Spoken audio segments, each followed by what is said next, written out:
And we are back with Larry Merchant, and we go to the Twitter timeline. We got some questions from you guys out there in cyberspace. Here's one from the Moz at Dante's Exum. Larry, what is your favorite venue to watch a fight all time? Whew. Well, I've been fortunate enough to be sitting ringside, so almost any any venue is good for me. But it would be hard to beat the old Madison Square Garden and Olympic Auditorium. Old school guy. Well, by the way, Olympic Auditorium, Golden Boy is actually thinking about revitalizing that. It's actually now a Korean church. I'll make a few calls. Here's one from Ramiro at Blogger Boxing. Larry, what are your thoughts on Floyd and coming back for that 50-0? Do you think he makes a return to boxing? I guess if I were a betting man, I'd have to bet yes, but the staggering amounts of money that he made in the Pacquiao fight, may change the equation in terms of how we see these things. But Larry, doesn't he spend a lot of money? That old line from Patrick Ewing, we make a lot of money, but we spend a lot of money. And Tyson and Holyfield made hundreds of millions. And I get the sense Floyd's not exactly putting into it the Roth IRA. It wouldn't be surprising if he needed the money in a few years, would it? We wouldn't be shocked, but I sort of doubt it, because I think that over the last 4 or 5 years of his career, from time to time, he himself voiced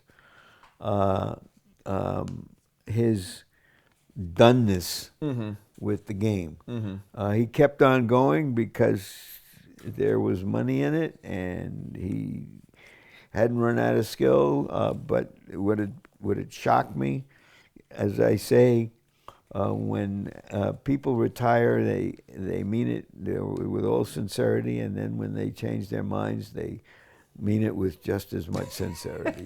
Larry, here's a question from Jose Sanchez Fournier, one of the leading Puerto Rican journalists out there. He wants to know, who is your favorite Boricua, Puerto Rican fighter of all time? I'm guessing Carlos Ortiz or Tito Trinidad. Well, early on it was Carlos Ortiz, who was an outstanding lightweight, and about as good as it got. But Trinidad was a knockout artist and personality with a great smile, and certainly in the modern times. But they have one after another, and Cotto certainly upheld the tradition with his career, and now they have one or two others who look like Larry, they'll follow. I think the guy that everyone is banking on is Felix Verdejo. What were your thoughts on his last performance, and what do you think his ceiling is?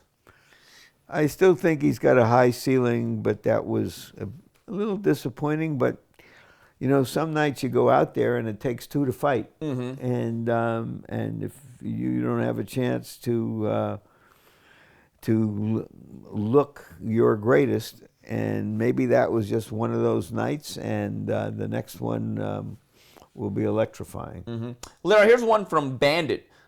Who is your favorite current fighter to watch?